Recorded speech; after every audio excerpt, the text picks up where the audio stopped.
Vamos à segunda parte da sessão a partir de agora. Vamos agora passar para a segunda fase. O ministro Luiz Fux, presidente do STF, fisicamente no plenário. Ministra Rosa Weber, que tem a palavra. Senhor presidente, saúdo Vossa Excelência, a eminente ministra Carmen Lúcia, os eminentes pares. A ministra Rosa Weber fala por videoconferência ao fundo à esquerda bandeiras do Brasil e do Rio Grande do Sul e extensa estante de madeira repleta de livros.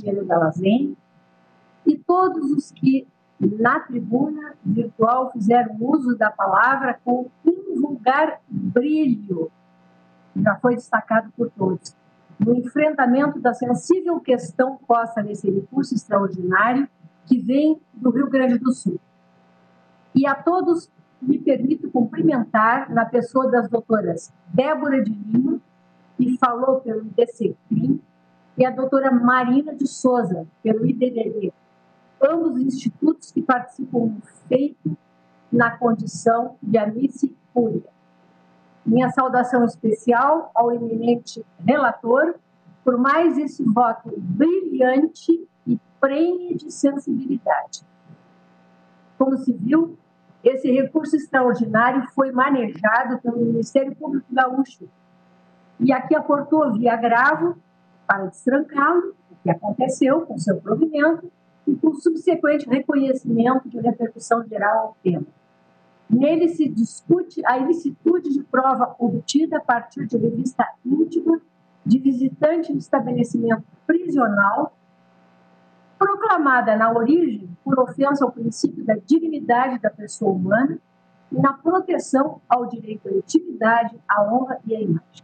Julgamento de recurso sobre a constitucionalidade da revista íntima em presídios e penitenciárias. A metodologia que Vossa Excelência incentiva e que prioriza a otimização do julgamento, uma vez que não vou divergir do eminente relator, ao contrário, subscrevo os fundamentos de Sua Excelência e limito-me a sublinhar que os métodos estatais de averiguação de segurança, como regra, hão de ser não invasivos e sempre com respeito e preservação da dignidade humana. A danosidade social da violação do bem jurídico de intimidade repercute em toda a sociedade, uma vez que contraria um dos fundamentos da República, a dignidade da pessoa humana, e os relatos feitos, já inúmeras vezes destacados nesta sessão, desde as sustentações orais, dão bem a medida da afrontosa humilhação imposta em especial às mulheres de todas as idades, inclusive crianças, para ingresso em presídios, para visita a filhos, pais, companheiros, enfim, entes queridos presos. Recurso extraordinário com agravo 959-620, MPRS contra Salete Suzana Jardo da Silva. Vexatórias dessa ordem para controle de segurança na visitação a presos, considerando em especial o dado que já foi aqui também muito enfatizado, de que os resultados destas práticas, em termos de descoberta de entorpecentes, tóxicos, em geral, tem sido ínfima. A ordem democrática constitucional brasileira, a um só tempo, expressamente proíbe o tratamento desumano e degradante e erige a dignidade da pessoa humana como seu fundamento. E com relação a isso, todos nós estamos de acordo, pelo menos todos que se manifestaram até aqui. Apenas eu ouvi com muita atenção as reflexões propostas sempre com maior pertinência pelo ministro Alexandre de Moraes, com toda a experiência que ele tem, né, dada a sua condição e até em outros tempos, não só de promotor de justiça, mas como também de secretário da Segurança e ministro da Justiça. Vota a ministra Rosa Weber, vice-presidente do STF. Alexandre, elas são basicamente 3. Primeiro, de não serem as revistas íntimas automaticamente consideradas vexatórias e degradantes, ou seja, que não seja uma qualificação automática. Segundo, que essa tese se limite aos que estão a ingressar no estabelecimento prisional, como visitantes, até diante das inúmeras outras situações o que pode ocorrer, como, por exemplo, em aeroportos, onde são muito comuns os flagrantes de pessoas portando droga no corpo. E o terceiro seria da inviabilidade de se considerarem automaticamente ilícitas as provas assim obtidas, cabendo ao magistrado, né, o exame. E aí, esse item terceiro condicionado, então, ao item primeiro. Foi como eu compreendi. Exato, ministra Rosa. Obrigada, ministra Alexandre. Também eu entendo, isso eu quero destacar, excepcionalmente lícita a busca pessoal dos visitantes de presídios, mas desde que fundarem elementos concretos e documentados que materializem e justifiquem a fundada suspeita do porte de objetos ilícitos ou proibidos, de modo a viabilizar o controle judicial a posteriori sobre a legalidade do procedimento e responsabilização por eventuais abusos. Mas, dito de outra forma, a revista íntima dos visitantes de prejuízos, em regra, para mim, é ilícita. E por que excepcional? Nas hipóteses em que possa-se entender necessária, ela há de ser precedida do uso de equipamentos eletrônicos e radioscópicos, ainda que saibamos, já também foi bastante enfatizado, nem sempre ou a mais das vezes não disponíveis. E quando essas buscas invasivas se mostrarem absolutamente necessárias por razões formalmente consignadas por escrito, elas devem ser conduzidas com privacidade, como também enfatizou o ministro Alexandre, por pessoal treinado e do mesmo gênero que a pessoa submetida ao procedimento, observando-se, enfim, para padrões de higiene, saúde e segurança.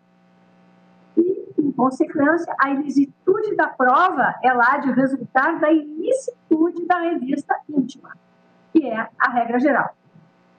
Entretanto, da leitura que eu fiz, não só da leitura que eu fiz do voto do eminente ministro Edson Fachin, mas da oitiva do voto de Sua Excelência, a conclusão a que cheguei é que essas condicionantes que eu reputo reais condicionantes, nele estão observadas, tendo Sua Excelência estabelecido parâmetros que eu entendo adequados e que, uma vez descumpridos, implicam em revista vexatória com a consequente ilicitude da prova por meio dela obtida. Eu peço desculpas, mas eu vou fazer a leitura da parte final, conclusão, síntese conclusiva do voto do eminente relator, quando diz: assente-se que é lícita a busca pessoal, porém, em visitantes de estabelecimentos prisionais, ela deve ser realizada apenas após a submissão de equipamentos eletrônicos, e se for fundada em elementos concretos ou documentos que materializem e justifiquem a suspeita do porte de substâncias, objetos ilícitos ou proibidos, de modo a permitir-se o controle judicial, bem como a responsabilização civil, penal e administrativa nas hipóteses de eventuais arbitrariedades, ou seja, na mesma linha que eu entendo adequado. Continua Sua Excelência. Todavia, o desnudamento de visitantes e inspeção de suas cavidades corporais, ainda que alegadamente indispensáveis à manutenção da estabilidade no interior dos presídios, subjugam todos aqueles que buscam estabelecer contato com pessoas presas negando-lhes o respeito a direitos essenciais de forma aleatória. A ausência de equipamentos eletrônicos não é nem pode ser justificativa para impor revista íntima. Se existirem elementos concretos a demonstrar fundada suspeita do porte de substâncias e ou objetos ou papéis ilícitos que constituam potencial ameaça à segurança do sistema prisional, admite-se a revista manual, que é a busca pessoal, prevista no próprio CPP, né? À luz do ordenamento sindicável judicialmente. A revista aos visitantes, necessária à segurança dos estabelecimentos penais, deve ser realizada com respeito à dignidade humana, vedada qualquer forma de tratamento desumano ou degradante, devendo ser conduzida de conformidade com a regra 52 das regras de Mandela. Entende também assentar que as provas obtidas em desconformidade com esses parâmetros são ilícitas por violação a normas constitucionais, questão a ser suscitada e analisada nas instâncias apropriadas em consonância com a fase da persecução estatal. Né? E aí a tese: é inadmissível a prática vexatória da revista íntima em visitas sociais nos estabelecimentos de segregação compulsória, ou seja, limitado o tema, vedados sob qualquer forma ou modo o desnudamento de visitantes e a abominável inspeção de suas cavidades corporais e a prova, a partir delas obtida, é ilícita, não cabendo como excusa a ausência de equipamentos eletrônicos e radioscópicos. Se a questão é a expressão revista íntima, ela exatamente igual a vexame, a humilhação e prática vexatória, talvez possa se conseguir um denominador comum com a busca pessoal. Eu não tenho nenhuma dificuldade com isso, mas eu estou nessa linha, com toda a vênia, compreensões contrárias, conhecendo e negando o provimento ao recurso extraordinário nos exatos termos propostos pelo eminente relator. É o voto, presidente.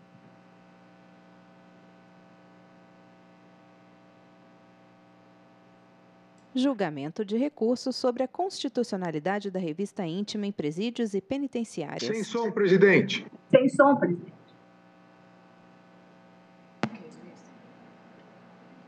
Posso falar? Eu dependo do sistema. Eu sozinho não consigo falar. Então, ministro Dias Toffoli, queria saudar a presença de Vossa Excelência, porque no início da sessão não aparecia ainda a sua imagem, razão pela qual eu gostaria de, com muito prazer, passar a palavra a Vossa Excelência para o voto. Boa tarde, senhor presidente, senhoras ministras, senhores ministros, senhor vice-procurador-geral da República, senhoras e senhores advogados. O ministro Dias Toffoli fala por videoconferência ao fundo, estante repleto de livros. Cumprimento o eminente relator pelo aprofundado voto, exaustivo voto e, como sempre, o brilhante voto trazido. Cumprimento também ao ministro Alexandre de Moraes e todos os votos até agora proferidos e as sustentações orais. Mas de todo esse debate, eu ainda não cheguei a uma conclusão definitiva em relação às posições que foram exaradas nos votos proferidos. Por isso, senhor presidente, eu vou pedir vista dos autos. Pois não, o ministro Dias Toffoli pede vista dos autos e eu indago ao colegiado se aguardarão a vista do ministro Dias Toffoli. Então, proclamo o resultado porque, não obstante o ministro Alexandre de Moraes tenha feito muitas observações com as quais eu só queria dizer que eu concordo, porque esse bio de indeniidade pode gerar consequências danosas a que se referiu o eminente vice-procurador-geral da República. Nós que fomos do Ministério Público sabemos que as crianças, as mulheres podem ser usadas se houver, na verdade, esse bio Na verdade, eu, na qualidade de presidente, acho que tanto o relator quanto o ministro Alexandre de Moraes têm razão. E os votos se completam. Mas, de toda maneira, eu vou proclamar o resultado, que, apesar dessas observações feitas pelo ministro Alexandre de Moraes, o ministro Alexandre de Moraes negou o provimento do recurso. Está certo, ministro Alexandre? Vossa Excelência negou o provimento ao recurso. Sim, eu neguei por outros fundamentos, mas neguei provimento ao recurso. Provimento. Então, eu proclamo o resultado após os votos do ministro relator, que negava provimento ao recurso, do ministro Alexandre de Moraes, que negava provimento ao recurso por fundamentos diversos, dos votos do ministro Alberto Barroso, Rosa Weber, que acompanhavam o relator, pediu vista dos autos o ministro Dias Toffoli e aguardam os demais. Presidente... Pois não, ministro Gilmar. Não, só para ressaltar, eu acho que as teses colocadas, as questões colocadas estão muito bem colocadas e acho que também é bem vindo o pedido de vista, tendo em vista eventuais contradições que se assentam, sobretudo, nas teses. Eu acho que é fundamental que o ministro Alexandre está chamando a atenção para a questão das teses. Então, é nesse ponto que nós temos que focar. Também é a minha percepção. Quer dizer, concordar com a violência, a dignidade da pessoa humana, mas ponderar com prudência o que pode acontecer se não houver, digamos assim, nenhuma limitação durante o tempo em que o Estado deve se incumbir de adquirir esses equipamentos. Então, o resultado fica exatamente assim. Aguardam os demais. Tem sustentação? A assessora-chefe do plenário então, agora entrega nós papéis vamos, tendo em vista o ao pedido ministro de Luiz vista, Fux. nós vamos passar o julgamento da ação direta de inconstitucionalidade 5659, que ela é conexa com a ação direta de inconstitucionalidade 1945. Essa aqui é uma vista do ministro Toffoli e essa aqui é o início do julgamento com sustentação oral. Mas eu acho que nessa ação direta 5659, o relator é Vossa Excelência, ministro Dias Toffoli. E na ação direta de constitucionalidade 1945, Vossa Excelência, apesar da tese homogênea, Vossa Excelência vistou, pediu vista.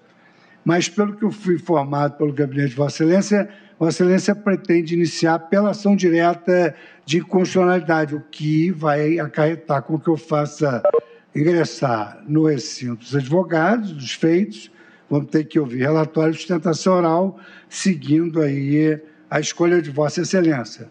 Estou de acordo com o que Vossa Excelência mencionou, o meu voto eu já fiz distribuir aos gabinetes, mas eu tenho um voto resumo que é comum às duas ações. Tá bem.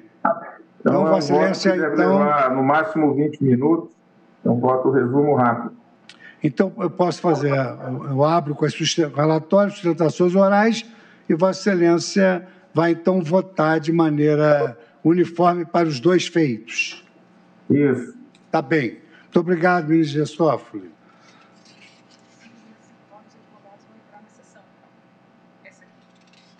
Podemos colocar os advogados? Pode colocar os advogados. Não. Já passava a palavra para ele fazer o relatório. O ministro Luiz Fux conversa com a assessora-chefe Carmen Lilian. Então, os advogados já estão incluídos. Eu passo a palavra à Sua Excelência, o ministro Dias Toffoli, para o relatório da ação direta de inconstitucionalidade 5659. Obrigado, senhor presidente. Cumprimento os advogados e advogados que entraram na sala do plenário virtual. O relatório eu já fiz distribuir, mas agora eu passo a um resumo desse relatório já distribuído, haja vista que teremos as sustentações orais.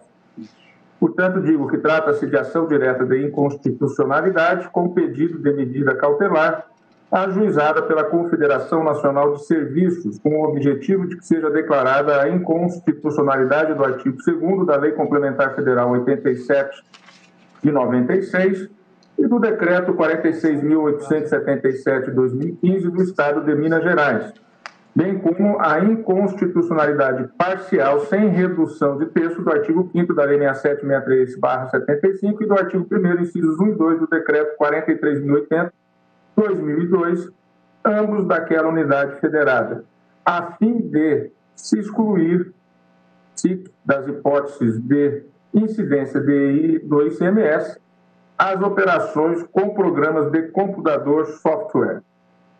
E aí eu transcrevo a legislação questionada, e Vossas Excelências e também aqueles que farão uso da palavra, evidentemente, têm conhecimento, portanto, omito a leitura da extensa legislação dos dispositivos que estão sendo impugnados.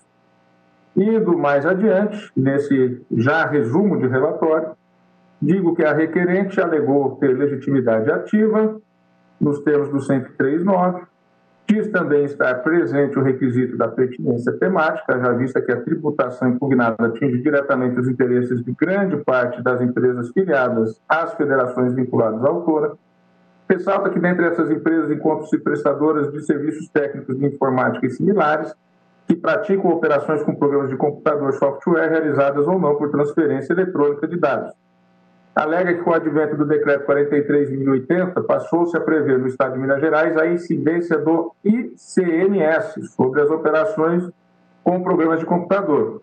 Segundo o diploma, a base de cálculo do imposto corresponderia, abro aspas, ao valor do suporte informático, mídia, e ser destinado à comercialização ao dobro do valor referido suporte, fecho aspas. Já com o Decreto 46.877, houve a revogação do referido dispositivo. Destaca a requerente, contudo, não ter essa modificação afastado a incidência do imposto sobre a totalidade das operações com softwares, consoante concluiu o Fisco Mineiro, em resposta à consulta de contribuinte número 29 em 2016. Embora tenham os respondentes feito salvaguarda em relação à incidência do ISS quanto aos programas de computador customizados. Sustenta a requerente ter o Estado mineiro incorrido em bitributação, ao determinar a incidência do ICMS sobre as operações com software realizadas ou não por meio de transferência eletrônica de dados.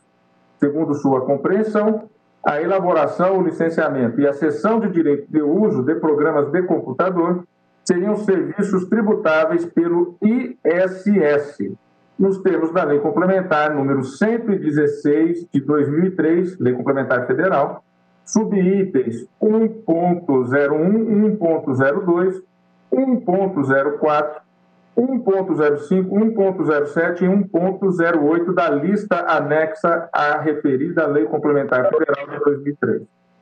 Defende também estar incorreto o entendimento de que software tem natureza de mercadoria. De sua perspectiva, abro aspas, o software pode ser definido como um conjunto de informações e procedimentos que permite o processamento de dados no computador e comandam o seu funcionamento segundo os objetivos do usuário, fecho aspas. Sustenta que os programas de computador têm natureza jurídica de direito autoral, de propriedade intelectual. Diz também que eles são abstratos, intangíveis, incorpóreos, embora passíveis de avaliação econômica. Entende inexistir circulação de mercadorias nas operações com software, o que seria um pressuposto para a incidência do imposto estadual. Isso porque nas operações com software, abro aspas, não existe a transmissão da titularidade do bem ao adquirente, mas tão somente o licenciamento / cessão de direito de uso, fecho aspas. Argumenta requerente que, para ser possível a incidência do tributo sobre operações com software, seria necessário lei complementar dispondo sobre o fato gerador, sobre a base de cálculo e os contribuintes sujeitos ao tributo, o que, de sua ótica, não teria ocorrido na Lei Complementar 87/96. Entende, além disso, que a alteração promovida na base de cálculo do ICMS acabou por instituir, por via transversa, imposto por intermédio de decreto e não por lei. Na concepção da requerente, os dispositivos impugnados violam os artigos 146.3, 151, 155.2 e 156.3 da Constituição Federal, bem como os princípios da legalidade tributária, da tipicidade tributária e da segurança jurídica. O governador do Estado de Minas apresentou informações sustentando que não possui legitimidade para figurar na ação. Em suas palavras, o pedido deduzido na inicial envolve a interpretação de dispositivo de lei nacional, devendo ser reconhecida por isso a legitimidade passiva do Presidente da República e do Congresso Nacional. No mérito, defende a improcedência do pedido. A AGU manifesta-se pela improcedência do pedido. Entende que o Estado de Minas Gerais não criou imposto por vias transversas, diz que o artigo 4315 do Decreto 43.080 trazia apenas um benefício fiscal consistente na adoção de base de cálculo reduzida, distinta da base de cálculo normal do ICMS, que corresponde ao valor da operação. Tal benefício teria posteriormente sido revogado pelo Decreto 46.877 de 2015. Ressalta que a Corte entende ser possível a incidência do imposto sobre softwares, mesmo diante da inexistência de bem corpóreo ou de mercadoria em sentido estrito.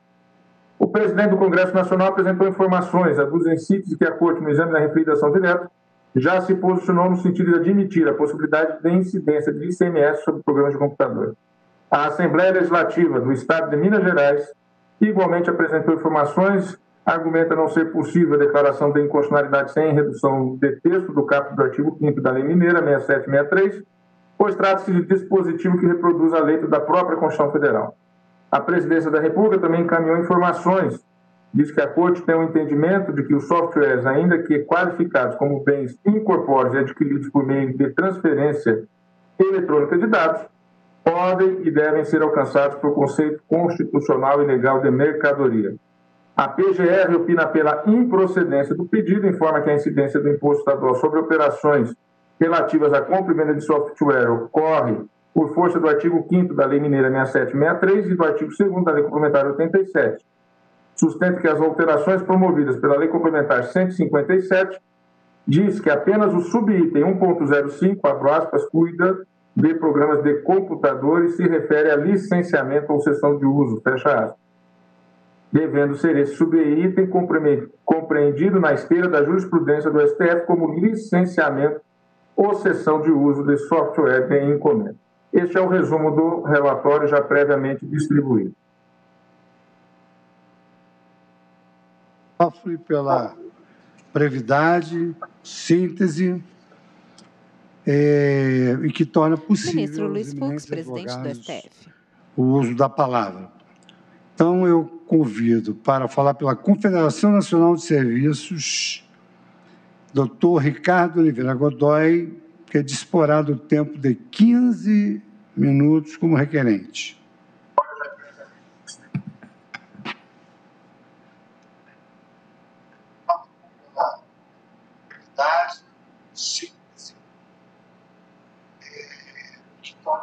O advogado aguarda para iniciar a sustentação oral.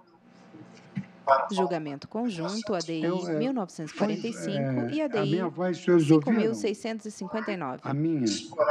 Concedendo a palavra? Perfeitamente.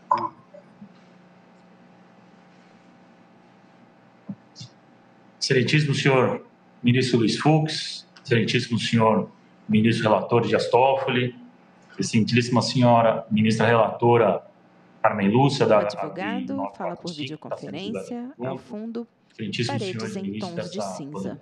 Corte Suprema, ilustríssimo senhor representante da Procuradoria-Geral da República, demais colegas advogados, serventuários da Justiça, boa tarde.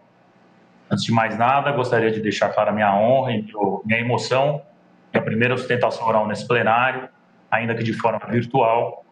De qualquer forma, inicio essa participação em nome da Confederação Nacional de Serviços, que é autora da ADI 5659, de relatoria do ministro Dias Toffoli, e amiga da Corte na ação direta de constitucionalidade 1945, de relatoria da ministra Carmen. A Confederação Nacional de Serviços, representante máximo em território nacional de toda a categoria das empresas de tecnologia da informação, gostaria de observar, Vossas Excelências, que mais uma vez essa Corte é chamada a decidir tema de enorme contemporaneidade, visto que ao tratarmos do licenciamento de software, é impossível não falarmos da evolução do mundo digital nos últimos 20 anos. De qualquer forma, a questão aqui tratada, em resumo, é se o licenciamento de software disponibilizado por meio eletrônico é fato gerador do ICMS ou não. Ao nosso ver, deve ser abordada sob dois aspectos. O primeiro deles diz respeito, excelências, ao fato concreto e inafastável de que o licenciamento de software disponibilizado por meio eletrônico está expressamente previsto como fato gerador do Imposto sobre Serviço, o ISS, nos termos da Lei Complementar 116 de 2003 e suas alterações posteriores, especialmente a Lei Complementar número 157 de 2016, valendo aqui uma breve transcrição. Artigo 1º. O Imposto sobre Serviços de competência dos municípios e do Distrito Federal tem como fato gerador a prestação de serviços constantes da lista anexa. Item 1.05 da lista anexa, licenciamento ou cessão de direito de uso de programas de computador. Por outro lado, não há norma legal de mesma hierarquia que preveja a incidência do Imposto sobre Circulação de Mercadorias e Serviços, o ICMS, visto que a Lei Complementar 87 de 96, que regulamenta a incidência do ICMS, em momento algum dispõe sobre o licenciamento de software como base de cálculo do ICMS. Ora, excelência, assim, para que fosse possível a incidência do ICMS nas operações em questão, haveria necessidade de se alterar tanto a Lei Complementar número 116 de 2003, que trata do ISS, como a Lei Complementar número 87 de 96, que trata do ICMS, sob pena de ofensa ao artigo 146 da Constituição Federal, como é o caso que está ocorrendo, tanto em relação à legislação do Mato Grosso, quanto de Minas Gerais, objeto das duas ADIs em comento. A propósito, ainda, a Lei Complementar 116 de 2003 é ainda mais expressa no seu artigo 1º, parágrafo 2º, onde diz: ressalvadas as exceções previstas na lista anexa, os serviços nela mencionados não ficam sujeitos ao ICMS, ainda que sua prestação envolva fornecimento de mercadorias. Ora, a opção legislativa é clara: o licenciamento de software deve ser tributado pelo ISS. Ministro Luiz Fux, em seu voto, no RE 651703, ele relembrou a prevalência da vontade da lei complementar em detrimento de solução constitucional para a definição de qual imposto deve incidir em cada caso concreto, valendo também aqui uma pequena transcrição desse voto.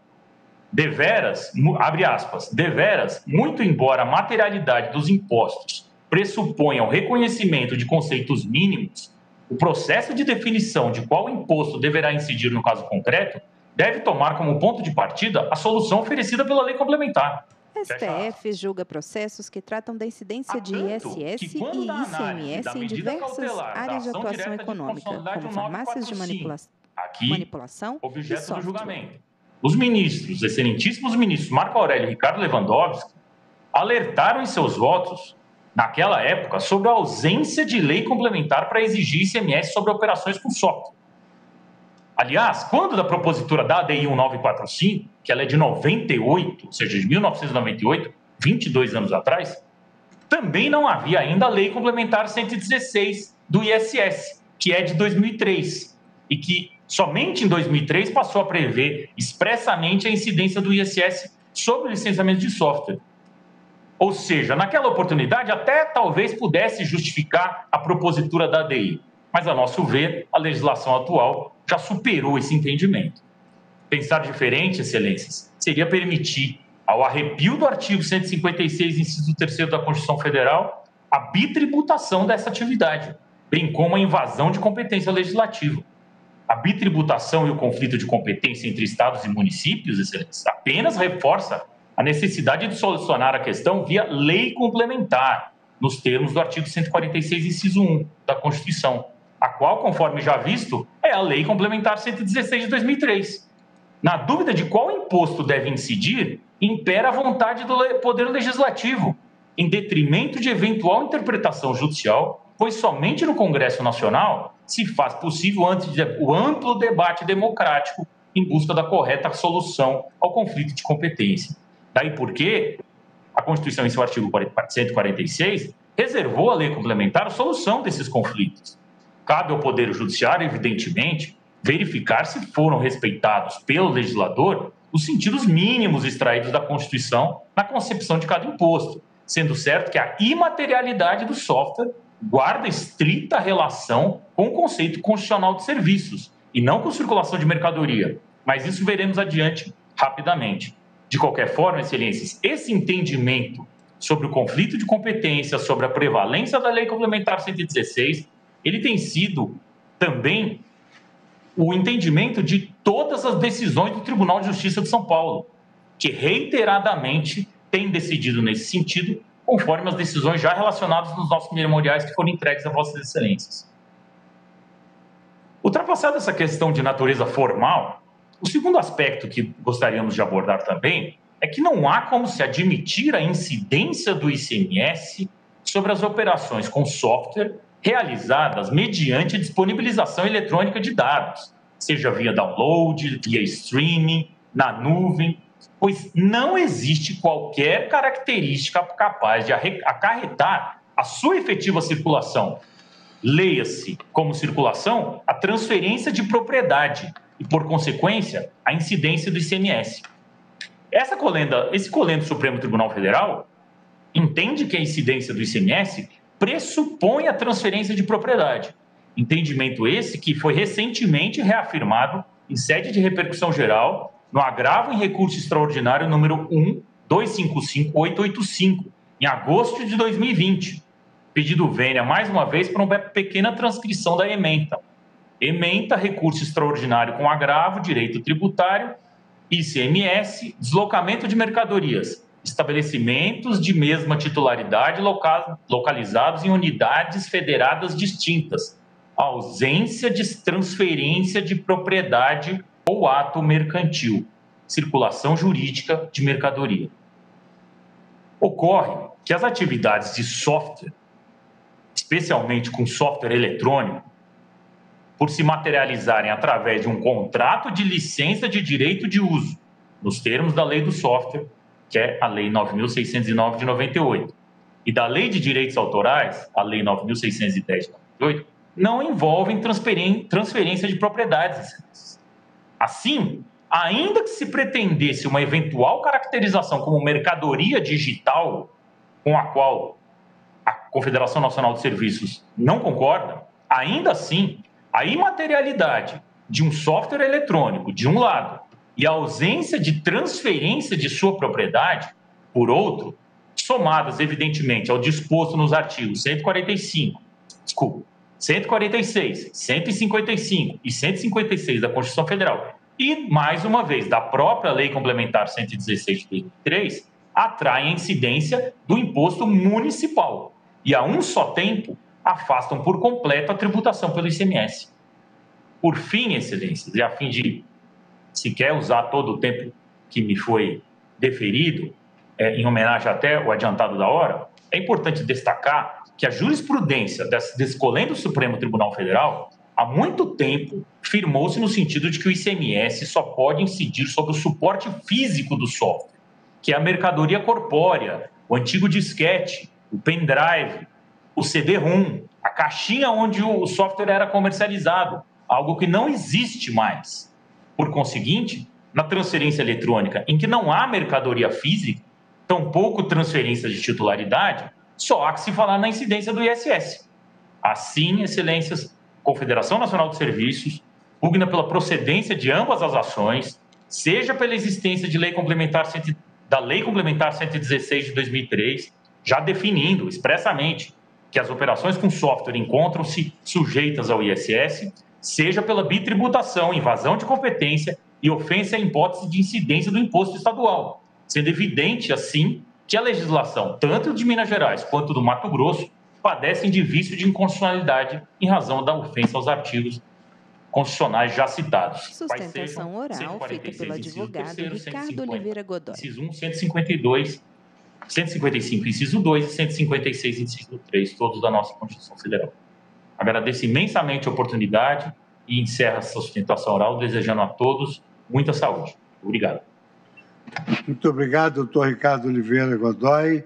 Convido agora para assumir a tribuna virtual pelo governo de Minas Gerais, a doutora Fabiola Pinheiro Ludwig Pérez, procuradora do Estado, que também falará pelo tempo regimental de 15 minutos.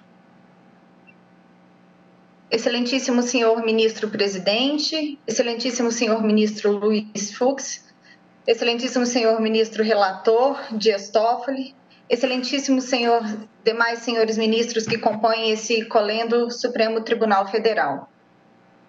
Cuida-se de ação direta de inconstitucionalidade, por meio da qual a parte autora pretende ver consagrado o entendimento de que não poderiam ser incluídas na hipótese de incidência do ICMS as operações mercantis envolvendo a comercialização de programas de computador ou softwares.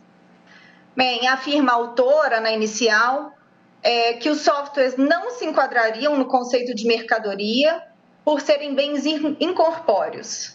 Afirma que, por se tratar de bens de propriedade intelectual, os softwares seriam comercializados por via de cessão de direito de uso, negócio jurídico que não poderia ser classificado como operação de circulação de mercadorias. E alega ainda que a incidência do ICMS sobre a comercialização de softwares ensejaria bitributação, uma vez que a operação é gravada ISS, constando da lista da Lei Complementar 116 de 2003. As alegações vertidas na inicial não merecem proceder.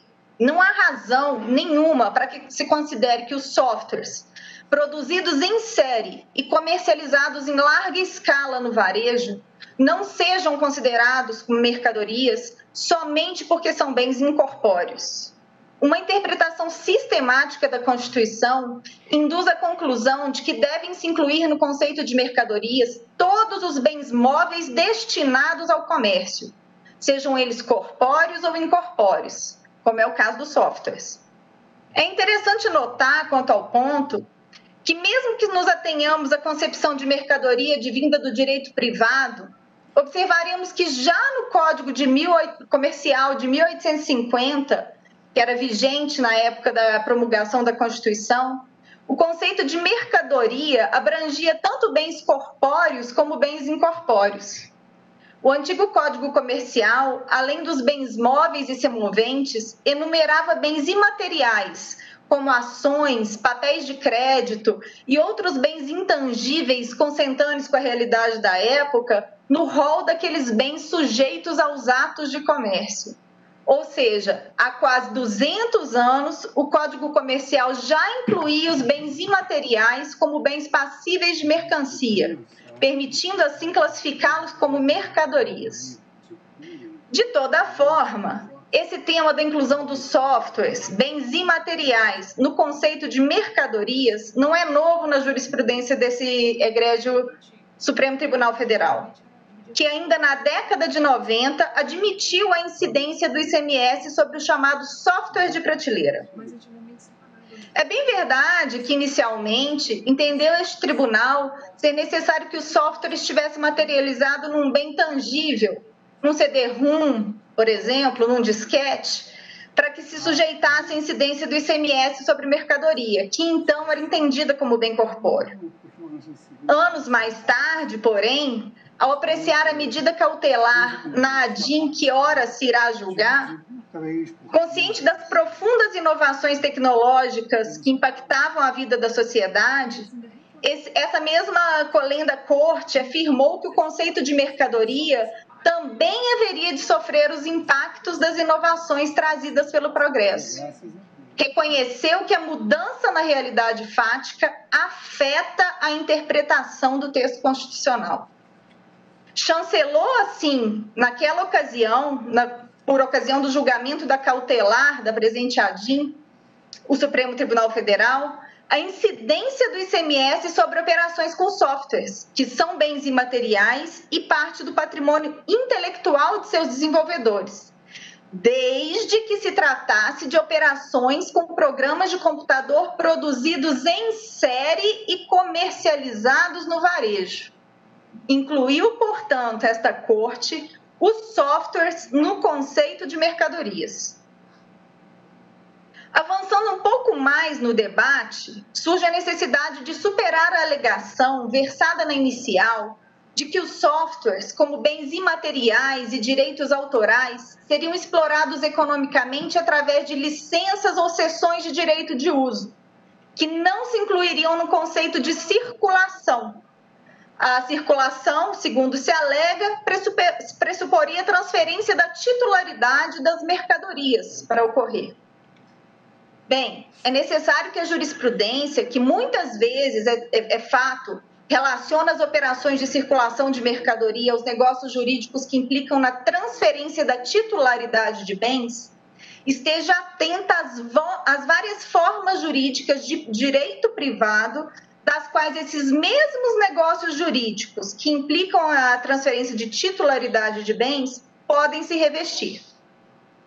O cenário tecnológico atual deve ser levado em conta não só no momento da interpretação do conceito de mercadoria, como feito outrora, no momento do julgamento da cautelar, quando se considerou o conceito de mercadoria mais abrangente em face de um mundo que está cada vez mais virtualizado. Esse cenário de desenvolvimento tecnológico, sobretudo no que concerne ao comércio, deve também ser pano de fundo para a atribuição de significado àquilo que se entenda por operações de circulação de mercadorias e aos negócios jurídicos subjacentes a essas operações. STF julga processos que tratam da incidência de ISS e ICMS em diversas áreas de atuação econômica, como farmácias de manipulação e software. Ele vem de licenças de uso, diria um leigo. Juridicamente, esse direito de propriedade intelectual que o empresário detém, como direito de propriedade em geral, pode se desdobrar em direitos outros, passíveis de circulação entre patrimônios diversos. Assim, o direito de uso dessa propriedade intelectual, análogo, digamos, ao direito real de uso sobre uma propriedade imobiliária, é transferido a preço certo do patrimônio do empresário para o patrimônio do consumidor. É verdade que esse direito de uso pode se extinguir com o tempo, a depender dos termos do negócio jurídico que propicia a sua transferência. A licença pela qual adquirido um pacote de programas de computador, por exemplo, pode se extinguir em 5 anos. Há também outros casos em que a licença, ou seja, o direito subjetivo de uso, não se sujeita a termo e podendo ser usada definitivamente por aquele que adquiriu. É o que ocorre, por exemplo, na compra de um jogo de videogame, que hoje em dia que é um software e que hoje em dia é amplamente comercializado, independentemente do meio físico, e que passa a integrar definitivamente o patrimônio, ou seja, o conjunto das relações jurídicas economicamente apreciáveis do consumidor. É interessante ainda notar que, mesmo quando sujeita a termo, essa licença, esse direito subjetivo de uso, no momento em que expirado esse termo, a licença não volta ao patrimônio do cedente, como acontece na locação, por exemplo. Não, ela simplesmente se extingue. Então, seja como for, esse direito de uso, desdobrado do direito de propriedade intelectual e amplamente sujeito ao comércio, circula, é transferido do patrimônio do empresário para o patrimônio do adquirente.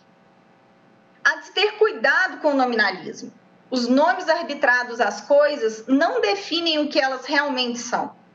Na teoria geral do direito, o que há nesse caso é um direito subjetivo de uso que sai do patrimônio do empresário e ingressa definitivamente no patrimônio do usuário.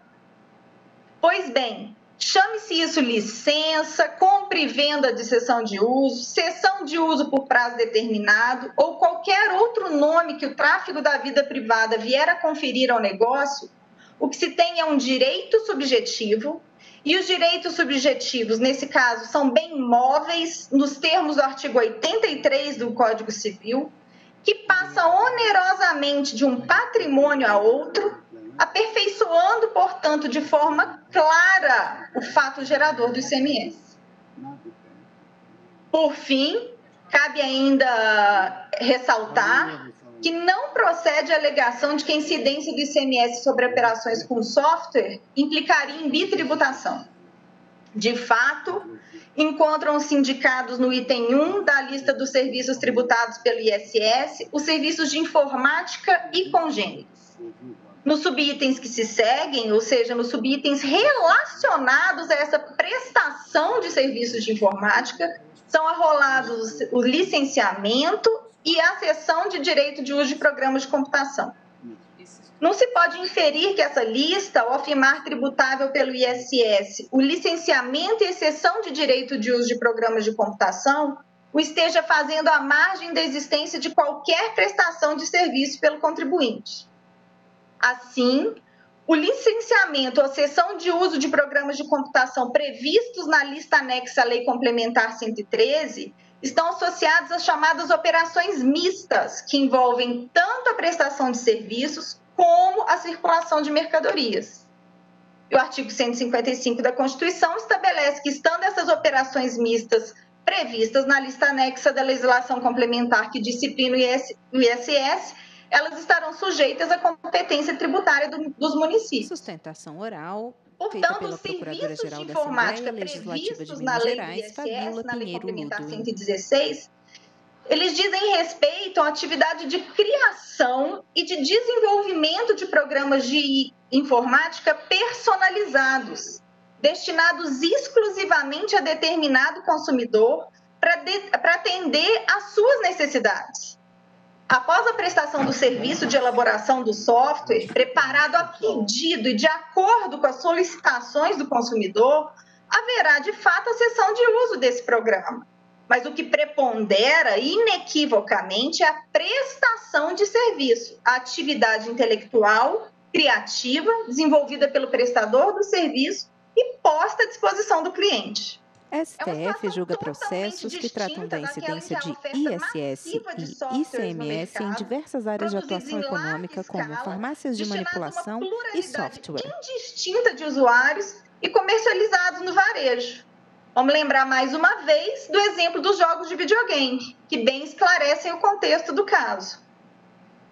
Não há que se falar, portanto, em hipótese de bitributação, mas sim em fatos geradores distintos. Um deles, a comercialização de softwares de prateleira, sujeito à incidência do ICMS, e outro, a prestação de serviço de informática, consistente no desenvolvimento de programas de computador personalizados, sujeitos ao ISS.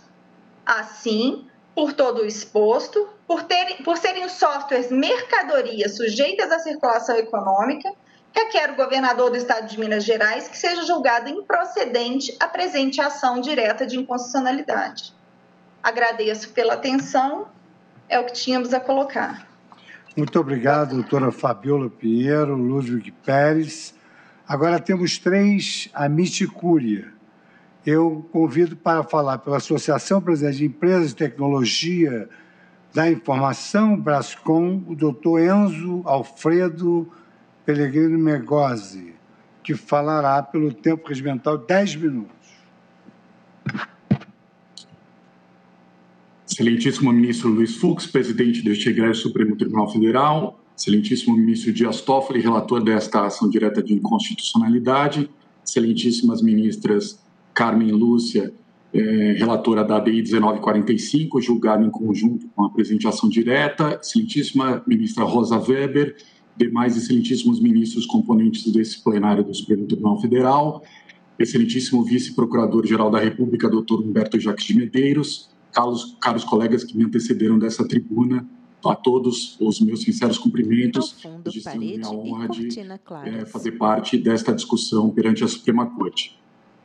Em respeito ao tempo da Corte, dado o adiantado da hora, e aos nobres colegas que me antecederam, tendo em vista que as teses estão postas, a Brascom, admitida como amiga da Corte para contribuir nesse julgamento, traz a essa tribuna alguns argumentos, alguns questionamentos, algumas provocações a essa Corte, com o único objetivo de contribuir para o desfecho da questão controvertida, questão constitucional controvertida, questão esta que perdura há mais de 2 décadas.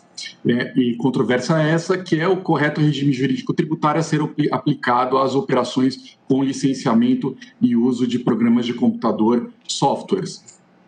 Digo 2 décadas porque a maioria da jurisprudência judicial e administrativa no Brasil se forma a partir de um precedente julgado pelo órgão fracionário dessa Corte no ano de 1998, e aqui me refiro ao recurso extraordinário 176626, relatado na primeira turma, à época pelo ministro Sepúlveda Pertence.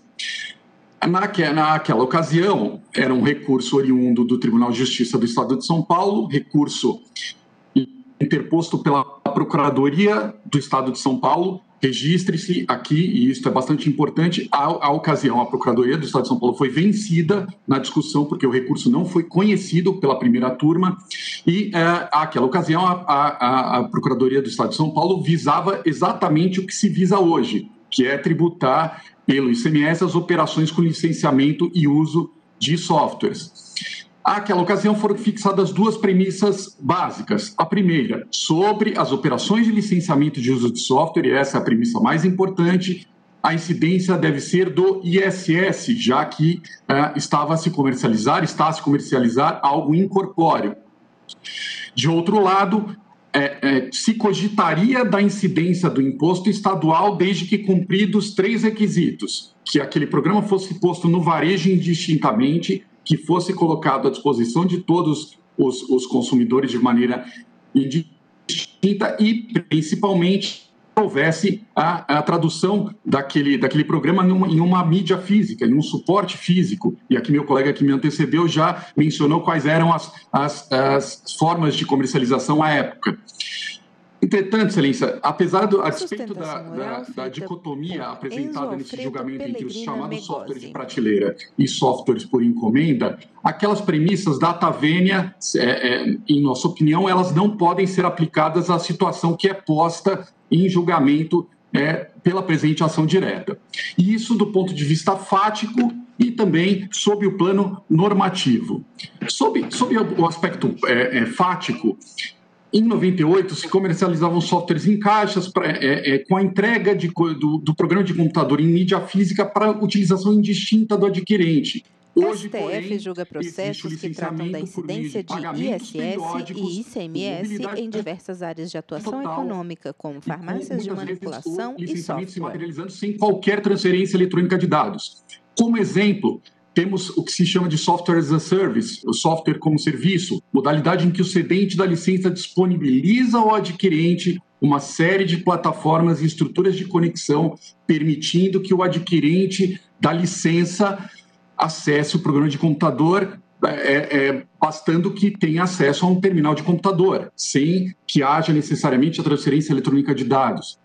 Como exemplo dessa modalidade de comercialização, temos o programa que eu e minha colega que acabou de sustentar em favor da Fazenda do Estado de Minas Gerais e meu colega que me antecedeu, o programa que nós utilizamos para fazer a intervenção dessa tribuna, ele possibilita o acesso ao programa de computador sem que façamos o download do programa. Podemos fazer o acesso a esse programa simplesmente pelo navegador da internet. Isso só é a comprovação de que várias das operações, ou a maioria das operações de software podem ser feitas sem o download especificamente.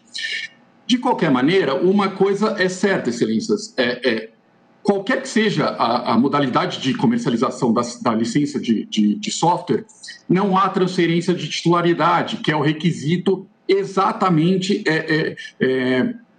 previsto por essa Suprema Corte para que dispare-se a incidência do imposto estadual. Não há qualquer transferência de titularidade no caso dos programas de computador, já que se comercializa algo incorpóreo, está a se falar de uma cessão de direito de autor, conforme já foi aqui mencionado.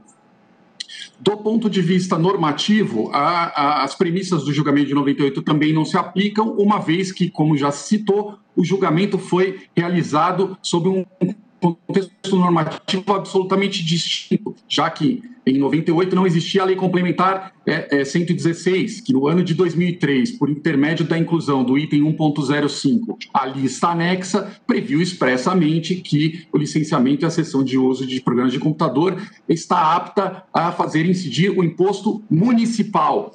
Então, excelências... Julgamento conjunto, o suposto conflito de competências aqui existente, 5659. ele é simplesmente aparente, na medida em que, desde o ano de 2003, há uma opção feita pelo legislador, um juízo político feito pelo Congresso Nacional, na medida em que, de acordo com o artigo 146 da Constituição Federal, 146, inciso 1º, é a lei complementar que serve para dirimir conflitos de competência em matéria tributária, papel da lei complementar que este Supremo Tribunal Federal reforça em inúmeros julgados recentes. Ainda sob o aspecto normativo, há uma peculiaridade que há que se citar aqui, que é a estrutura do negócio jurídico relativo ao licenciamento e uso de software. Esse negócio jurídico ele prevê 2 etapas do liame obrigacional. O artigo 8º da Lei 9.609, que regula o regime jurídico do software, trata disso com bastante clareza. Então, a partir do que se depreende do artigo 8º, aquele que comercializa o programa de computador, quer seja titular dos direitos do programa, quer seja titular dos direitos de comercialização, fica obrigado não só a ceder a licença, que seria a suposta obrigação de dar, e ainda que se admitisse uma mercadoria eletrônica, e aqui só faz a título de argumentação, porque data vênia, quando a Constituição Federal pretendeu tributar algo incorpóreo pelo ICMS, ela assim o fez expressamente, que é um caso da energia elétrica. Não bastasse a cessão da licença, há necessidade de se prestar suporte durante todo o período de vigência da licença, de modo em que se está diante de uma obrigação mista, um negócio jurídico complexo, de natureza mista. E esta corte, em julgados bastante recentes, e aqui tomo por empréstimo o RM 603136, em que esta corte decidiu pela constitucionalidade do ISS sobre os contratos de franquia, entendeu que, havendo essas 2 obrigações indivisíveis, e numa delas existindo a previsão de incidência do ISS, deve incidir o imposto municipal. Para finalizar, excelências, e agradecendo desde já pela atenção, deve ser afastado o argumento ad terrorem utilizado pelos estados da federação, no sentido de que eles ficariam à margem, do ponto de vista arrecadatório, se essa corte entender pela incidência do imposto municipal.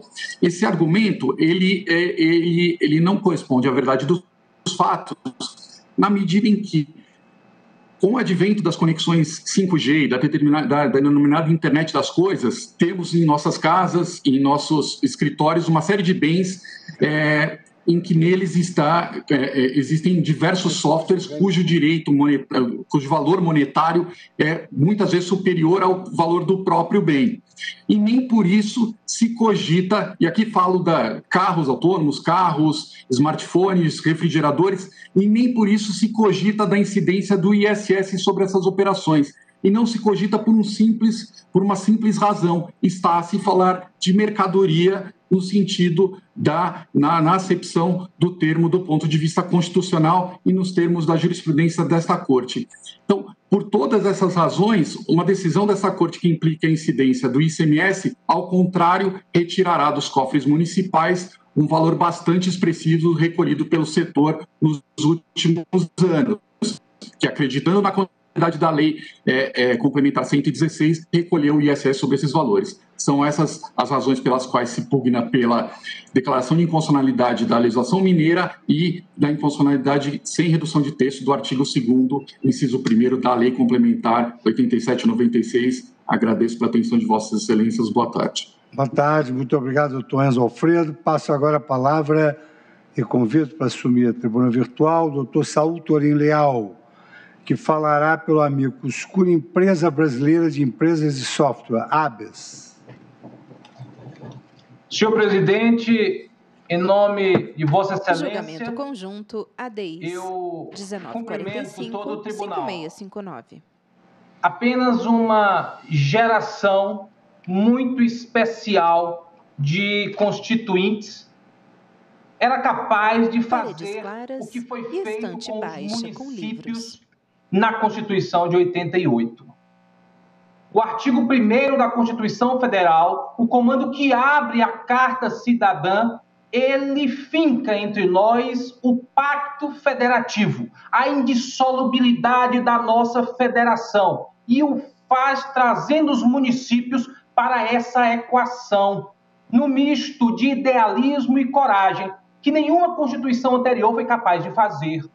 O artigo 18 traz a sua autonomia, o artigo 30 traz as suas competências, mas esse constituinte sabe o que era, conhecia a nossa origem, sabia dos nossos vícios originários, compreendia que somos fruto da nossa colonização do domínio do mais forte sobre o mais fraco, pilhagem, expropriação, extrativismo, expoliação.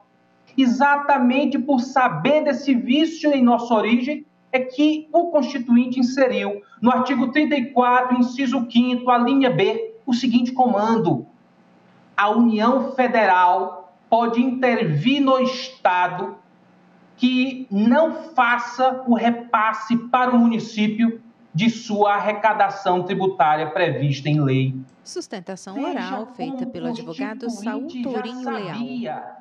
Que as disputas por arrecadação tendiam a se cortarem no lado mais fraco, lado do município, a ponto de trazer um tipo de comando que jamais usamos, ainda bem, numa antevisão, como se soubesse que em algum lugar do futuro nós estaríamos hoje aqui. Os municípios, até bem pouco tempo, eram vistos com um misto de incredulidade e desprezo, notadamente pela ausência de base arrecadatória. Quando suas lideranças vinham a Brasília para fazer todo tipo de reivindicação, as manchetes dos jornais estampavam que prefeitos estavam nas marchas em Brasília com o pires na mão. Era assim que essas lideranças eram retratadas. Mas os municípios se reconstruíram, se reinventaram. O fenômeno da mega urbanização trouxe metrópoles prósperas, inclusivas, produtivas. E o próprio setor de serviços se reinventou. O que antes eram serviços precários se tornaram hoje experiências. E, a partir disso, o próprio Supremo Tribunal Federal começou a revisitar e a construir uma virtuosa jurisprudência que empodera o ISS. STF julga processos que tratam da incidência do ISS e ICMS em diversas áreas de atuação econômica, como farmácias de manipulação e software. Uma rica jurisprudência floresceu entre nós, junto com a emancipação financeira dos municípios. Isso é uma invenção brasileira. Devemos ter muito orgulho do que os municípios conseguiram construir. Exatamente nessa jurisprudência do Supremo recente, essa dicotomia entre a obrigação de dar e a obrigação de fazer foi rompida. Nós quebramos as algemas civilistas, nos voltamos para a Constituição e daqui nasceu o conceito de utilidade. Qual é a utilidade dessa prestação de serviço? E tudo isso é colocado hoje invocando um precedente de mais de 2 décadas. RE 176626, julgado em 98, 22 anos na inovação tecnológica é uma era. E o que aconteceu nesse precedente é bom que fique muito registrado. O Supremo jamais falou que software é mercadoria. Esse precedente é da relatoria de José Paulo Sepúlveda Pertence. O ministro Sepúlveda Pertence, nesse precedente, diz que o corpus mechanicum, essa é a expressão do ministro Sepúlveda, o corpus mecânico, a base física, tangível, material, corpórea, que circula, que muda de titularidade para que eu emito nota fiscal e ela passa a pertencer a mim, eu posso dar, eu posso entregar, eu posso arrendar, eu posso fazer o que eu quiser daquela propriedade. Aquela base física que não existe mais, o CD-ROM disquete, serviria de base de cálculo quando fosse feita em escala, como o chamado software de prateleira, para a incidência do ICMS. Isso não é dizer que software é mercadoria. Invocar o ministro Sepúlveda Pertence para subscrever esse entendimento é jurar o santo nome em vão. Não é isso que consta desse precedente. E indo além, a própria dicotomia que foi ventilada nesse precedente é em tudo compatível com a Constituição Federal, que no artigo 170, quando trata dos incisos relativos aos princípios da ordem econômica, no seu inciso 6º, ao falar do meio ambiente, traz bens e serviços. O parágrafo 1º do artigo 173 da Constituição Federal, quando cuida do estatuto jurídico das paraestatais, fala expressamente em comercialização de bens ou prestação de serviços. Isso é um conceito constitucional, há uma base que se distingue, e fazer artificialmente nascer um terceiro aqui gera um efeito deletério em toda a cadeia. Isso em sintonia, já passo para o final, em sintonia com o que os municípios fizeram em relação ao artigo 156, inciso 3º da Constituição Federal, que ao falar sobre o ISS remete para a lei complementar, assim como é feito no ISS, no artigo 155, inciso 2º. A diferença é que no ISS veio a lei complementar 116, que no item 1.04 falou sobre o software de encomenda, e no item 1.05 falou sobre o software padronizado. Essa lei é extraordinária, uma lei nacional que administra a arrecadação por serviços de mais de 5.000 municípios numa nação continental, com um piso de alíquota, um teto de alíquota, trazendo segurança jurídica, funcionalidade e, acima de tudo, simplificação. O sonho de todos os idealistas de qualquer reforma tributária foi feito a partir dessa lei, a Lei Complementar 116, sem se mexer na Constituição. Como vamos pegar todo esse setor e entregar no terreno pantanoso da guerra fiscal do ICMS? Por quê? Com base em quê? Senhor presidente, sustentação oral feita pelo advogado Saul Tourinho Leal. Da minha fala em nome da ABS. Há um código global, um código universal, adotado em todas as nações que produzem esse tipo de tecnologia. De um lado estão os hardware, do outro lado estão os software. Esse é o setor de tecnologia da informação. Julgamento conjunto ADIs 1945-5659. O computador, é o teclado, o mouse, o meu iPhone. Esse tipo de produto da tecnologia de informação é mercadoria e vai ser dirigido aos estados. O que é fruto das ideias, da inventividade humana, da combinação dos dados para oferecer um serviço que é útil a um terceiro, isso é um software. Não há razão para a briga. Não deveria haver motivo para que estados e municípios, irmãos federados, estivessem nessa situação. O que é hardware é do estado, o que é software, qualquer que seja a modalidade, é do município. Estamos falando apenas de 11% de todo o setor de tecnologia da informação, os dados são da ABS.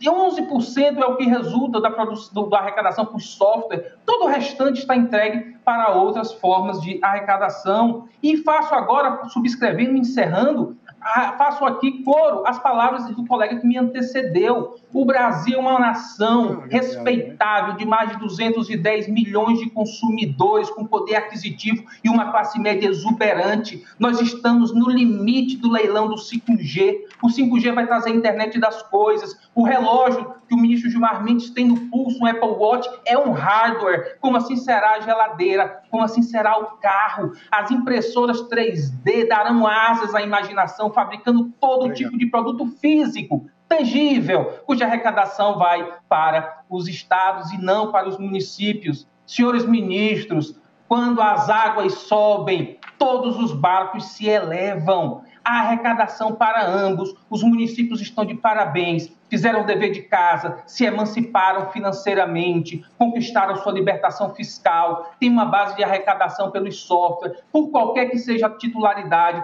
previsto em lei. Merece o nosso aplauso, jamais o nosso combate. Encerro, portanto, agradecendo a oportunidade e fechando a minha fala, em nome da ABS, pedindo que seja julgado procedente as duas ações, a DI 1945 da ministra Carmen e agora a DI 5659 e Sua Excelência, o ministro Dias Toffoli. Muito obrigado, senhor presidente. Muito obrigado, doutor Saul Tourinho Leal, que falou pela ABS.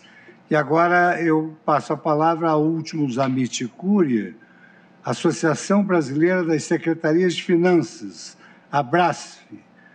e concedo a palavra pelo tempo regimental de 10 minutos ao doutor Ricardo Almeida Ribeiro da Silva. Excelentíssimo senhor presidente, ministro Luiz Fux, a quem saúdo e desejo sucesso na presidência dessa colenda corte.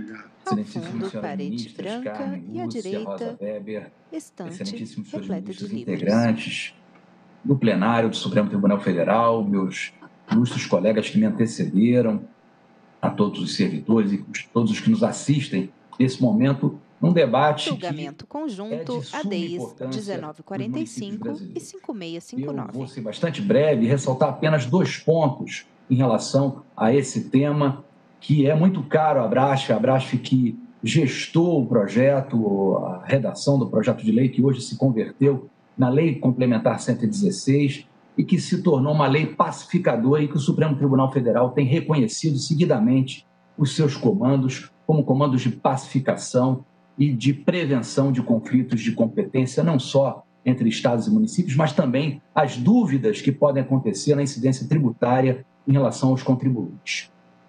Sustentação oral feita pelo advogado Ricardo Almeida Ribeiro da Silva. Diz respeito a um aspecto pouco analisado pela doutrina e pela jurisprudência e que diz respeito à definição dessa zona cinzenta entre os impostos que incidem sobre o consumo no Brasil e que o sistema tributário vigente desde 1965 repartiu entre as 3 esferas da federação. Com efeito, é imprescindível dizer que estes conflitos não ocorrem ontologicamente entre ISSQN e ICMS. Eles ocorrem ontologicamente entre IPI e ISSQN. E por que, vejam vossas excelências? Esse conflito se dá em razão da diferença que existe entre a produção de um produto, como diz a Constituição, né, tangíveis e submetidos ao IPI, e no momento em que esses produtos circulam, se submetem, portanto, ao ICMS, e a geração, a criação de bens intangíveis, que são serviços. São tratados pelo STF julga processos que tratam da incidência de ISS e ICMS em diversas áreas de atuação econômica, como farmácias de manipulação e software. Vejam vossas excelências que não há ICMS quando circula um serviço, como há em relação ao IPI. Portanto, a clivagem ontológica original do sistema tributário nacional é entre IPI e ISSQN. Vejam que os únicos bens sujeitos ao ICMS que não são originados de uma atividade propriamente industrial são apenas 4. E o são, já digo, por força da Constituição ou da lei complementar, agindo por delegação expressa. Quais são eles? Serviços de energia elétrica, serviços de transporte intermunicipal ou interestadual, estão na Constituição de 88, e os serviços de fornecimento e alimentação e bebidas, além do frete que é incluído na base de cálculo do ICMS por força da Lei Complementar 87 de 96, que disciplina o ICMS. Portanto, não precisamos sequer recorrer ao direito privado, ao direito do consumidor, para saber que essas atividades, que por força da Constituição da Lei Complementar foram levadas para o campo de incidência do ICMS, são serviços. E mais, excelências, a partir da Lei Complementar 116, essa clivagem ficou ainda mais clara. Ela reforçou com nitidez essa distinção fundamental que advinha já do sistema concebido pela Emenda Constitucional 18 de 65.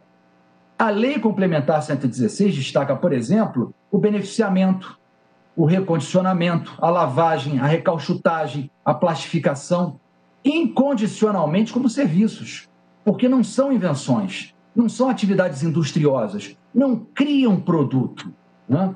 Porque se referem a um bem tangível. Isso mostra como os serviços estão atrelados, portanto, à intangibilidade. Isso é fundamental na compreensão do que se tem hoje em discussão nessa Suprema Corte. Portanto, serviços são sempre ações que, já como bem ressaltado, Ricardo Almeida Ribeiro da Silva, o que cria utilidades. Isso vem sendo reafirmado de maneira cristalina pela Suprema Corte e pelo STJ também. É preciso dizer nesse momento que os softwares nunca foram hardwares, nunca foram bens físicos, nem na época em que eram necessários os disquetes, os CD-ROMs, outros meios físicos, para que eles pudessem chegar às pessoas. Por isso, o próprio Estado de São Paulo, como foi mencionado também, só cobrava ICMS sobre um valor que era atribuído ao suporte físico, que era essa sim a base de cálculo do ICMS, nunca sobre o licenciamento, nunca sobre a cessão de direitos do computador.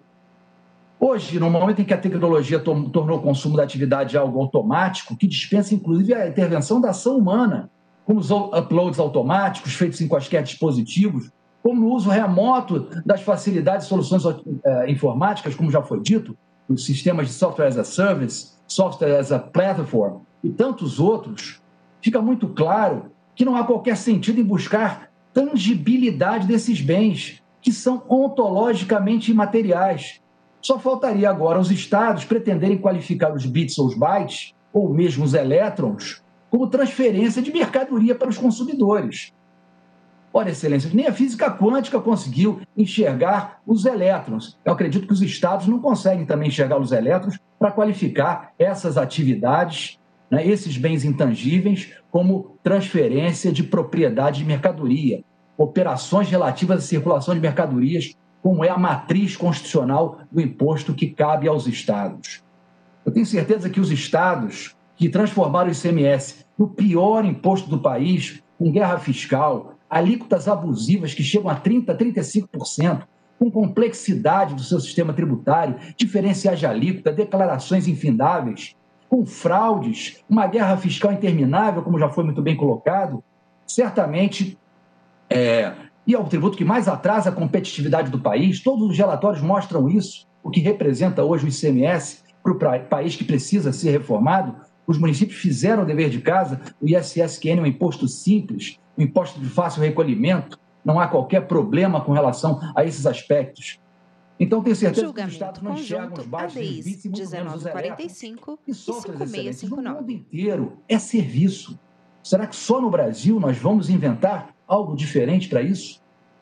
Não faz mais sentido, aliás, a distinção, quaisquer distinções que tenham sido feitas entre software de prateleira ou software sob encomenda, até porque a Lei Complementar 116 eliminou qualquer vinculação à encomenda. As únicas duas hipóteses que estão ali previstas são as obras de arte por encomenda, são serviços, porque uma pintura, por exemplo, poderia ser já devidamente preparada e vendida como mercadoria, e as próteses, não há outras hipóteses. Essa vinculação à encomenda não faz mais sentido e não existe essa distinção.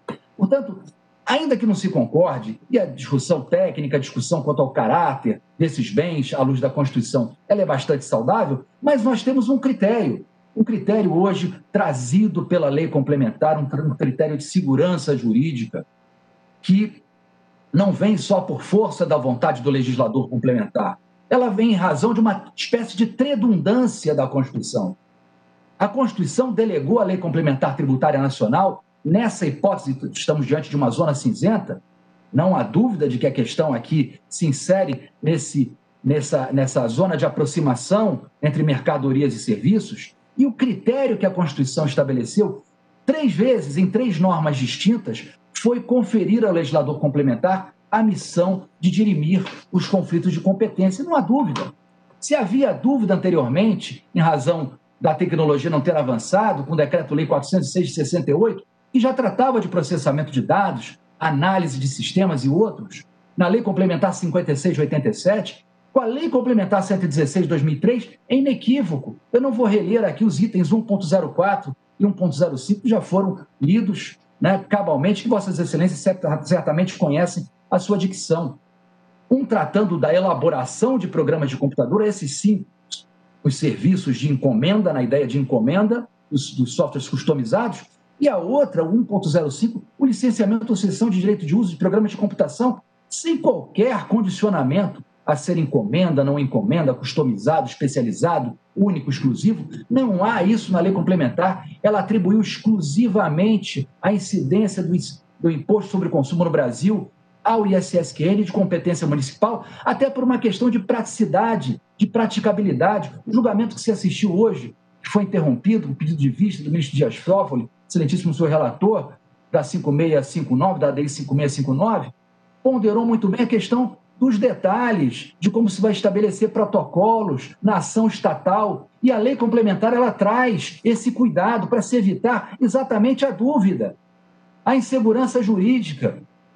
Porque todos os serviços, todos os softwares, sejam eles de prateleira ou de encomenda, estão na competência municipal em razão do cumprimento da missão constitucional que foi conferida à lei complementar. E, por fim, como já foi ressaltado também, mas é importante sublinhar, em razão da jurisprudência rica que essa folha da Corte tem Quem fala trazido em pelo relação Amicus aos Curiae itens é da lista de Ricardo Almeida serviços, Ribeiro da Silva. espancando aquela dicotomia, né, do direito privado entre dar e fazer. O ministro Gilmar Mendes ressaltou com muita maestria que todo dar envolve, em alguma medida, um fazer, sobretudo quando se está diante de software. Software sempre envolve um fazer, não há dúvida quanto a isso. A utilidade é que se sobressai a qualquer outro critério, e esse é o critério que está na Constituição. Portanto, excelentíssimos senhores ministros, sem mais cansá-los, dado o adiantado da hora, a Abrasf, em nome STF julga processos que tratam da incidência de ISS e ICMS em diversas áreas de atuação econômica, como farmácias de manipulação e software. Que não têm respaldo em qualquer norma nacional, mas estão somente nas suas iniciativas legislativas próprias e que merece ser agora pacificada por entendimento dessa Suprema Corte. Muito obrigado. Muito obrigado, doutor Ricardo Almeida. Passo agora a palavra ao vice-procurador-geral da República, doutor Humberto Jacques de Medeiros. Muito boa noite, senhores ministros, senhoras ministras, senhor presidente, senhores advogados. São quase 6 horas da tarde, não gostaria de cansá-los com mais uma fala minha. Para quem esteve no TSE, seria mais uma rodada no dia de hoje, mas eu gostaria de fazer apenas alguns pequenos comentários ao caso, até porque a transmissão de julgamentos pela internet, com esses plenários eletrônicos, tem me feito descobrir, entre outras coisas, que o meu cabelo ficou branco, eu envelheci e o tempo passou. E há algumas coisas que o tempo permite que se deva preservar. Uma das primeiras coisas que eu gostaria de exaltar aqui é que não se está apenas a discutir o que é e o que não é software, mas como se dá o conflito federativo entre estados e municípios. Aqui, esta corte é muito mais uma corte federativa do que uma corte tributária. Sustentação oral feita pelo vice-procurador-geral da República, Humberto Jacques de Medeiros. Na fronteira entre ICMS e ISS, e como seguirá a capacidade de imposição tributária de estados e municípios. Então, aqui não é apenas uma questão tributária, mas é uma questão federativa sensível. Uma das coisas que importa para a federação é a sua estabilidade. E alteração do traçado original pelo qual fluía a federação nas suas relações de imposição tributária e divisão de competências não deve ser jamais traumática, assodada, episódica e, como os meus brancos cabelos indicam, conservadora.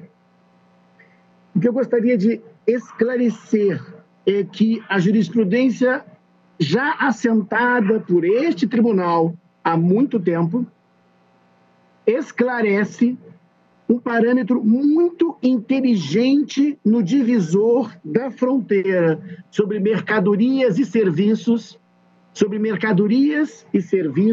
no plano da tributação. Quando lá atrás, no RE 17626, se invocou a distinção entre o software de prateleira, tá, e o software feito sobre encomenda, ali o Supremo deu uma sequência de decisões que iluminaram todo o futuro deste campo regulatório e tributário. Alterarmos, e a pergunta que faço aqui é, para alterarmos aquilo que ali se divisou, era necessário alguma coisa de fundo, alguma coisa de essência, e não alguma coisa artificial ou superficial do fundamento que ali esta corte já balizou. O que quero insistir é que a fronteira entre mercadorias e serviços para ICMS, ISS ou ISQN é uma fronteira, como todas as fronteiras entre agentes políticos, delicada. Mas, em termos de software, me parece que esta Corte Constitucional deu uma baliza e o passar dos anos não produziu de concreto nenhum elemento efetivo a autorizar uma subversão daquilo que já julgado. STF julga processos que tratam da incidência de ISS e ICMS em diversas áreas de atuação econômica, como farmácias de manipulação e software. E software sobre encomenda não se dirigia apenas ao modo de apresentação do produto, mas se dirigia fundamentalmente a uma dicotomia clássica do direito entre obrigações de dar e obrigações de fazer, conteúdos de fazer e conteúdos de dar. Quero dizer o que com isso? Quero dizer que, salvo engano, Benjamin Franklin, cujo pai fabricava velas, diz: o dono da vela não é o dono da luz. O que quero insistir, o que gosto de insistir, é que quem adquire uma vela acesa não está adquirindo uma vela, está adquirindo a luz que vem com a vela. No caso de softwares de prateleira, havia a vela e havia a luz. Com a evolução dos mecanismos de entrega de software, dispensando a vela, mas continuando a entregar a luz, segue absolutamente atual o discrimen adotado pelo Supremo no passado. Quem adquiria vela com luz, hoje adquire apenas a mesma luz que antes vinha na vela, mas agora sem a vela. Mas o que se adquiria lá e hoje é exatamente a mesma coisa, se adquire software. O fato de não existir mais vela não muda o raciocínio de outrora para os dias de hoje. Não é o meio que se está a adquirir, mas é o produto software. Insisto ainda, e gostaria de usar os exemplos já tateados no dia de hoje. Há uma pequena facilidade de nos confundirmos neste raciocínio na medida em que softwares são bens intangíveis que adquirimos para que façam coisas em nossas máquinas. E aí se encontra um fazer. Mas o fato desta mercadoria incorpórea, software, fazer algo em minha máquina, não a transforma em serviço, nem lhe retira a natureza de bem. A aquisição de um software é uma operação de dar. De dar, dar, receber algo que passa a fazer algo em meu computador. Pouco importando se chega-me com uma mídia tangível ou se chega por mídia intangível. Continua sendo, a meu sentir, mercadoria e continua sendo absolutamente atual o julgamento do Supremo no RE 1700-626. Trazendo para a sessão de hoje, como algumas belas sustentações nos fizeram refletir, lhes diria que o meu computador, com o qual falo nesta sessão, é tangível e material. Mas para que eu consiga, para que ele possa funcionar, é necessário que algo faça nele. É necessário que exista um fazer dentro dele. Para isso, adquiro um software que faz esta máquina funcionar. Quando eu adquiro este software para me fazer minha máquina funcionar, é um fazer. Ela fará, mas o que eu adquiri foi um dar, é mercadoria. E sim, não nego que é serviço. Porque se é possível que nós estejamos reunidos, é porque existe um serviço de conexão por internet que nos reúne. E aí não há dúvida, agora sim é um serviço. A conexão que meu computador faz com o Supremo Tribunal Federal é um serviço. E é feito não tangível, não por matéria, por canais, por bits circulando. Mas isso efetivamente é um fazer um serviço que eu compro e pelo qual pago, distinto por completo do software que permite que a minha máquina funcione. Agora, julgamento conjunto ADIs 1945 e tem ou não prazo de validade, se ele falece porque ele tem uma validade, a meu sentir, não muda a sua natureza. Continua absolutamente atual o que disse essa corte sobre softwares de prateleira, ou seja, softwares que já existem, daquilo quando eu peço que alguém faça para mim um software. Seguramente, se um profissional é incumbido de fazer para mim um software, temos ISS. Agora, se um software faz algo em meu computador, isso não transforma em serviço. Isso continua sendo uma mercadoria que adquiri para que opere dentro de minha máquina. Insisto, também outra, hoje estou em máximas, imposto bom é imposto velho, uma sistemática antiga de tributação fixada por essa corte, ainda mais num campo que dizem tão dramático como o cepual do ICMS, melhor que mantenhamos as coisas como estão, melhor que não subvertamos a federação, a partir do simples fato de que o dono da luz, o dono da vela, continua não sendo o dono da luz. Mas o fato de não existir vela não muda a natureza da luz, que sempre foi a mesma. A mesma natureza, no caso, software, como sendo produto, objeto para ICMS, salvo quando ele é feito por alguém para você. E aí sim eu teria serviço. Entendo que deve ser mantida a compreensão do RE 176-626 e que todas as evoluções que aconteceram de lá para cá não tiveram condição de mudar a essência daquilo que é julgado e por isso deve, ao ver do Ministério Público, ser preservado em nome da harmonia da federação que é subjacente à repartição de competência tributária neste campo. Era isso que queria acrescer a esse julgamento, esperando que seja o mais iluminador possível da causa. Muito obrigado. Agradeço o doutor Humberto Jacques Medeiros, nosso vice-procurador-geral da República. Com a licença dos eminentes colegas, eu comunico que estou transferindo para a pauta de quarta-feira, com o primeiro processo, exatamente essas duas ações, declaração de constitucionalidade 5659 e 1945, quando então darei a palavra ao ministro Toffoli, que proferirá seu voto em ambas as ações, e depois vou colher os votos remanescentes que ainda estão faltantes.